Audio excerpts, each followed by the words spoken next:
Hello everyone and welcome to another episode of Bible Illustrated Hands. I was nearly pickpocketed today. I noticed the guy attempting to reach for my bag, but then for no apparent reason, because he was very silent, I turned my head and saw what he was about to do. So yeah, I keep thanking my guardian angel the whole day. So pray for these people, there were 3 of them, that they may find honest work and that I may find strength that not to pray that they die of hemorrhoids. So today's question is from Nor Sulaimami. I hope I pronounced your name correctly. If I didn't, I apologize. It is an issue that I have. And it is the old, good one, evil God of the evil Old Testament. I have abridged this question, but hello, sir. Can you address atheists and non-Christians' objections about God in the Old Testament, where he is sort of evil and not really all that moral? He orders killing of pagans and their children, killing of child Joseph, telling Abraham to kill his son, and allowing Lot to let his daughters be raped. Okay, this is sort of abridged. A couple of things here. First of all, there is a plethora of material online that deals with each of these individual issues, and I can make a video on each of them individually. However, I'm primarily not an apologist.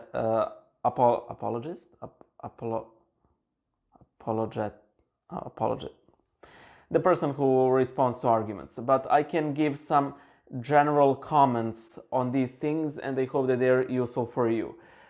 If I devoted, of course, more time, then I would, but this is generally not something that interests me too much, so I will simply share some of my thoughts. So this isn't really all that well researched, but who knows, maybe you'll find some of it useful. Okay, first, a couple of things. In the Orthodox Church, we read the Bible, and Old Testament included, in Christ-centric way. What does that mean? That means that Jesus Christ, our Lord, is the center of the Bible. So, it is not that the Lord was mean and then suddenly he became nice in the New Testament. No. He was always love, he was always loving. However, he dealt with his chosen people in a different way. In the same way, all of us are nice, proper people, but when war comes, we tend to act that differently and sometimes do some unwholesome things because that ensures our survival and that of our family. So in that regard, we need to see this. The second thing, which is more important, is that while the Orthodox Church does not deny the historicity of these events, we see them, I don't want to say primarily, because I do not want to say that it is at the expense of historicity. It is not at odds, but we see them in a practical way, in a ascetical manner. So when we see, for example, that the Lord commands destruction of entire people, even children, we see that primarily in the sense that it is our combat with sin. It is foreshadowing our fight against sin. So with that frame of mind, for example, because sin is generated by first we receiving the thought, whether from our own flesh or demons, then we fantasize about it, then we agree with it, and then we actually sin.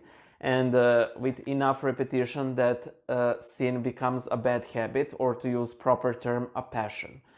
What does this have to do with killing an entire nation? It is a symbol. Again, symbol does not mean that historical reading is wrong. However, it symbolizes our fight with sin, because killing of those children is seen as our fighting the very initial thoughts when they're not sinful. For example, I might get a thought, eat a second burger, and I'm like, no, I don't want to. or I can start thinking about the second burger and then I might resist it, but already I'm in a bad place and I'm at the verge of sinning. And then I might agree with it and then eat a second burger and get fat, and the end result is this. So now some atheists may say, that's a cope because you're just inventing things in order to conceal the horrible things. No, no, no. It would have been a cope if this is some modern interpretation that we thought of simply to silence the atheists or something.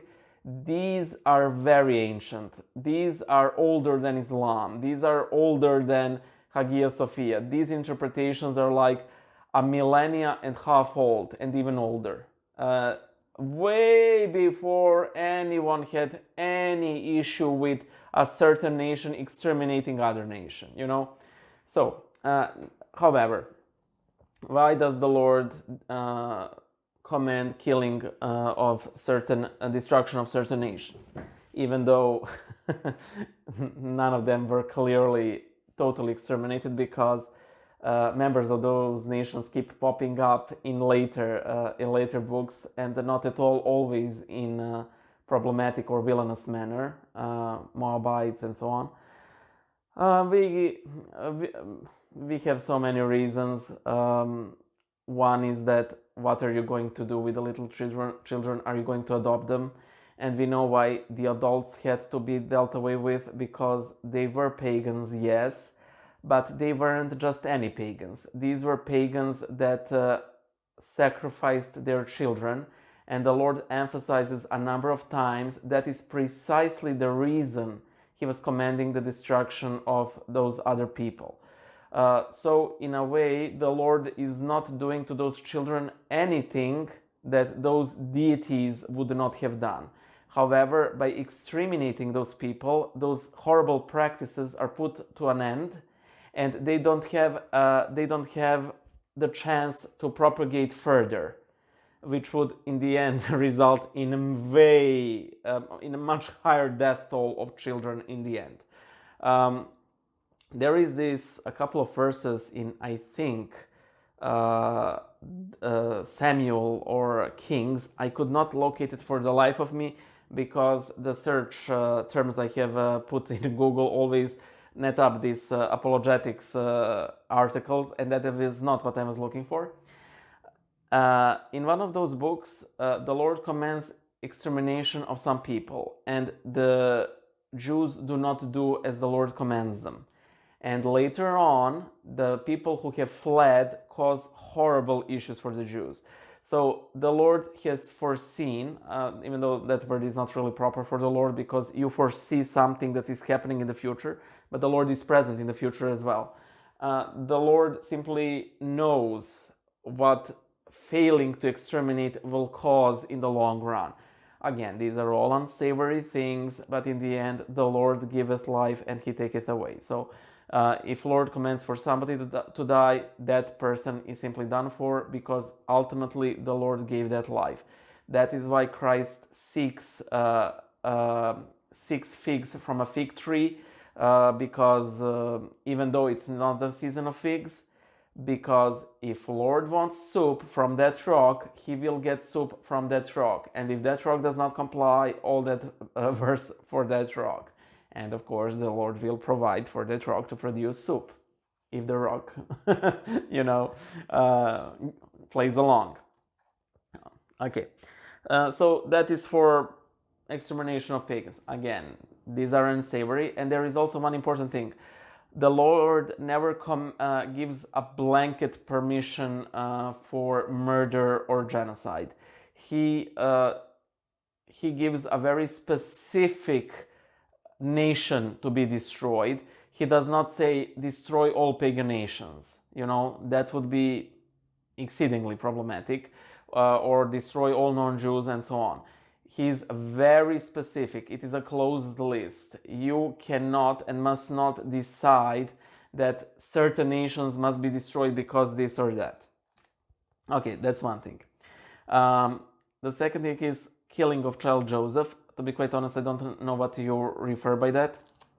I assume that you meant allowing for Joseph to be sold in slavery, but that one's easy, because if he weren't sold and if he didn't become a vizier to the Pharaoh, not only that his family would starve, but a lot of people, pagans included, would starve. So again, we have a positive example of paganism, as it were, because the Pharaoh deals justly with Joseph, even though he's a pagan. So, if you're not a total tool, you're safe from God in the Old Testament, Then, telling Abraham to kill his son. Again, this is very easy.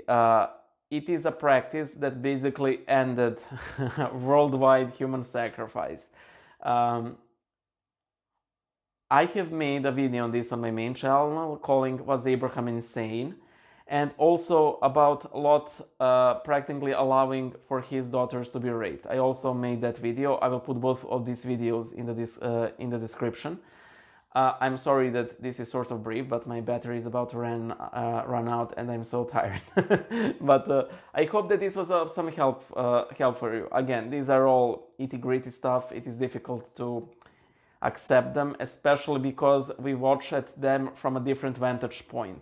We watched them from, societies that are primarily built mostly on Christian values, or at least on the Enlightenment values, which are still sort of Christian, even though it is a background process. So yeah, but the good thing is we are at least looking at the itty-grittiness of Old Testament from the proper perspective, which is a Christian perspective. So I hope it was of some use to you, and please pray for me. Bye!